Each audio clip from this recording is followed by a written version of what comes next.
Tudo bem com vocês? Eu espero que sim, porque comigo está uma coisa de louco tirando este calor, né, gente? Por que desnecessário esse calor? Hoje eu vim aqui pra falar de um livro pra vocês que, olha, fez o meu cérebro dar um duplo twist carpado que minha Nossa Senhora. É um livro tão complexo, tão difícil e tão... Eu demorei um pouquinho pra poder conseguir fazer um resumo decente e uns tópicos decentes pra poder conseguir passar essa experiência pra vocês. Foi difícil, mas vai valer a pena porque esse livro é muito incrível. Tipo, muito incrível. Eu estou falando de 2001, Uma Odisseia no Espaço. E antes de tudo, eu queria falar pra vocês que esse é um caso raro de que o livro foi escrito juntamente com o filme. Enquanto o filme estava sendo produzido, o livro estava sendo escrito. Aquela dupla maravilhosa de dois gênios, tanto do cinema quanto da ficção científica, que é o Stanley Kubrick e o Arthur C. Clarke. Essa junção dos dois deu o resultado dessa maravilha que é o livro e o filme. Pra quem não viu o filme, eu recomendo pra caramba, e tanto faz você ver o filme antes ou ler o livro antes, porque são obras simultâneas, então um completa o outro. É fantástico. E antes de começar a resenha, quero mostrar um negocinho pra vocês dessa edição maravilhosa que a Aleph fez. Está de parabéns, merece palmas, peraí. Quero que vocês reparem nessa cena. Vocês estão vendo aquele monolito ali no meio, não estão?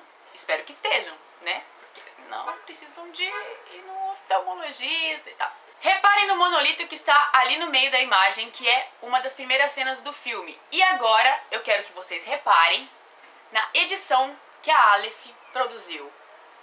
É uma caixa e o livro é o próprio monolito. Por favor, né? É fantástico, é lindo, é maravilhoso. Mas o livro ele é todo preto, né? Pra fazer analogia com o monolito. E dentro as páginas são amareladas. Lindo, lindo, lindo, delícia de ler. O filme, ele é um pouco mais oculto.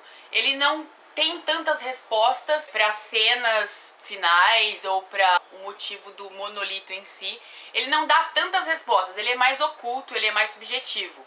O livro não, o livro ele é mais explicativo, então você consegue ver o filme e consegue entender algumas coisas ou não, porque é um livro difícil, é uma história complicada mesmo, e você consegue entender lendo o livro, ou melhor, lendo, relendo e lendo de novo. Demora um pouco pra você pegar o fio da meada do que ele tá tentando te passar, sabe? Então é muito incrível, é uma experiência espetacular. Eu diria uma coisa, o nome desse livro ele é 2001, Uma Odisseia no Espaço. Mas ele é muito mais do que uma odisseia no espaço, ele é uma odisseia pela história da evolução humana, a história da evolução do homem, desde o homem macaco, desde o homem primitivo, até as viagens espaciais e intergalácticas que o homem poderá chegar a fazer um dia, não sei porque, né? A gente não sabe, não aconteceu ainda as coisas que aconteceram nessa história, mas tudo é possível. O Arthur C. Clarke é formado em matemática e física, e quando ele escreveu esse livro em 68, ele usou muito das noções e teorias que ele tinha sobre uma vida no espaço, as possíveis teorias sobre vidas fora da Terra. Então são pontos assim que fazem sentido e ao mesmo tempo são surreais, sabe? Então é muito legal. O livro é dividido em 6 partes e 4 delas se passa dentro de uma nave da Discovery. São as 4 partes finais do livro. Mas a primeira parte começa com os homens macacos. Há 3 milhões de anos atrás, naquele início de existência, quando a evolução estava passando dos primatas para o homem em si. O livro começa exatamente com essa narrativa, não tem diálogo nenhum e isso faz a narrativa ser tão fantástica e tão incrível. Não tem diálogo nenhum nessa primeira parte só, que são os homens macacos, que não existia a fala, não existia a comunicação em si na época. É uma narrativa muito linda de se ler, é uma descrição muito bela, tem umas passagens muito fortes e tem umas passagens muito chocantes que faz você falar, gente, pera um pouco. Então quer dizer que a nossa existência dependeu disso, sabe? Então nessa primeira parte, nesses 3 milhões de anos atrás, um monolito, que é esse negócio preto aqui, aparece num dia no meio da onde vivem esses homens macacos, e ele faz com que o homem aprenda algumas noções cognitivas ou aprenda a sobreviver. O livro fala que o homem não aprendeu sozinho. Eles eram completamente herbívoros, eles não comiam carne. Por quê? Porque eles não sabiam que dava para comer carne, porque dava para matar um animal e comer. Então esse monolito acabou mexendo com as ações cognitivas do homem e fazendo com que ele tenha essa percepção de pegar uma arma e matar para sobrevivência.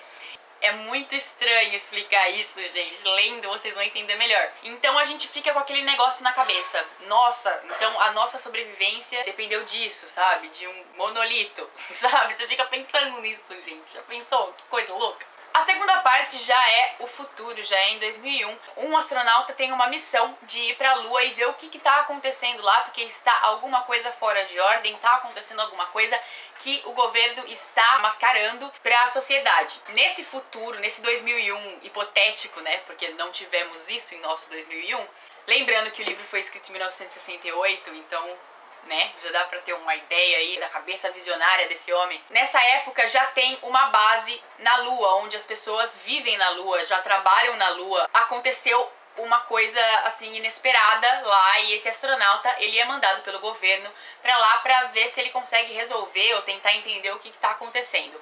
Essa é a segunda parte do livro. A terceira, a quarta, a quinta e a sexta já se passam 2 anos depois dessa ida aí desse astronauta na Lua. Ela se passa dentro de uma nave, a Discovery, que tem como tripulação 2 astronautas ativos, que é o Poole e o Bowman, e 3 astronautas em hibernação. E comandando toda essa nave, a inteligência principal dessa nave é o HAL 9000, que é um computador de ultimíssima geração que resolve todos os problemas e sabe de tudo. E tem total controle da nave, isso na cabeça dos humanos que criaram o computador. E essa tripulação se dá aos ativos, o HAL 9000, o Poole e o Bowman. Muitas coisas acontecem nessa Discovery, porque eles estão indo da Terra a Júpiter e de Júpiter pegar uma carona no campo magnético para poder ser empurrado até Saturno. Nunca nenhum homem conseguiu chegar a Saturno e eles iam ser os primeiros homens a chegar a Saturno porque eles tinham uma missão secreta para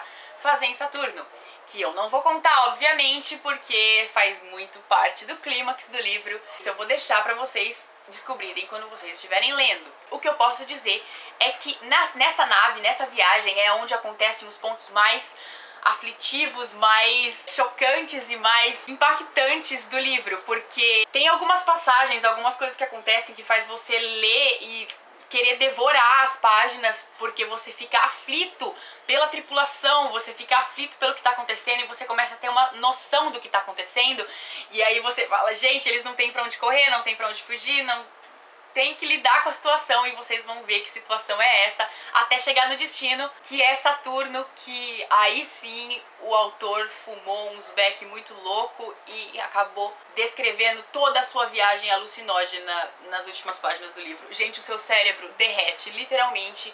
Eu tive que reler umas 3 vezes as últimas partes pra tentar chegar perto do que o autor queria passar pra gente, e é muito incrível, faz você pensar na sua existência, faz você perceber como a gente é pequeno, como a Terra é pequena, como o universo é imenso, como nós não somos nada, tipo poeira cósmica, é isso que nós somos, nada mais que isso. Pelo menos eu fiquei muito tempo pensando na existência, fiquei pensando em possibilidades de existência. É muito louco, é muita loucura, sabe? Você parar pra pensar realmente o que o autor queria passar pra você. Porque até agora eu fico assim, pensando se eu entendi realmente tudo, porque acho que não dá pra entender tudo, sabe? Não tem como você entrar definitivamente na cabeça do autor do que ele quis passar pra você. Eu falo que isso aqui não é uma história, sabe? É uma experiência de vida. Experiência de existência, na realidade. Não é nem de vida, é muito mais do que isso. É muito mais do que um humano. Você pensar como um humano. Você acaba pensando como um todo, sabe? Um universo todo aí fora que é completamente desconhecido, que a gente não tem acesso a nada, e percebe como tudo é muito pequeno, e é fantástico. E uma coisa que eu gostei muito desse livro é a forma como a inteligência ela foi jogada de um lado para o outro. Por exemplo, começou lá nos Homens Macacos, com aquela inteligência primitiva, aquelas ações sem nenhum instinto de inteligência, e aí o monolito passa essa inteligência pro humano. Aí na terceira parte o humano constrói uma inteligência maior que é o computador, o HAL 9000. E aí o computador meio que supera a inteligência humana, tipo, é uma coisa, é um jogo de inteligência, sabe? Tipo, um passa pro outro, mas um acaba dominando o outro, sabe? Ai, não dá pra explicar, gente. Não sei se vocês entenderam o que eu quis dizer, mas o livro todo é assim. Ele é muito complexo, ele é muito profundo em todas as suas passagens. Como diferente da maioria dos livros, o final é o clímax maior da história.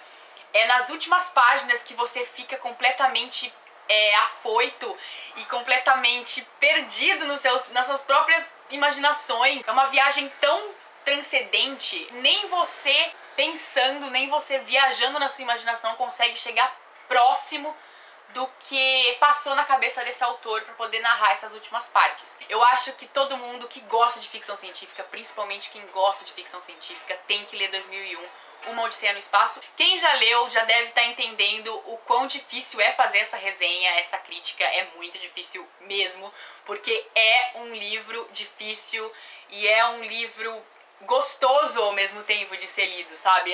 É muito incrível essa sensação. E foi uma leitura espetacular, foi uma experiência incrível que eu falo pra todo mundo que gosta desse gênero. Pega correndo esse livro e vai ler 2001, Uma Odisseia no Espaço. E essa edição, né, gente? A Aleph está muito de parabéns, porque é maravilhosa. É isso por hoje, eu espero que eu não tenha embaralhado tanto a cabeça de vocês com essa resenha, com essa crítica, com essa tentativa de passar alguma coisa interessante desse livro para vocês sem embaralhar a sua cabeça. Então, recomendadíssimo aí, essa fica a dica de hoje pra vocês. Espero que vocês tenham gostado. Se você gostou, se você entendeu alguma coisa do que eu falei aqui, dá um curtir aí embaixo. E se você também não entendeu, se eu conseguir deixar você mais louco do que você já é, também dá um curtir aí embaixo, porque sim, sou maravilhosa para fazer esse tipo de coisa com as pessoas. É isso, gente. Um beijo pra todo mundo e até o próximo vídeo. Tchau, tchau!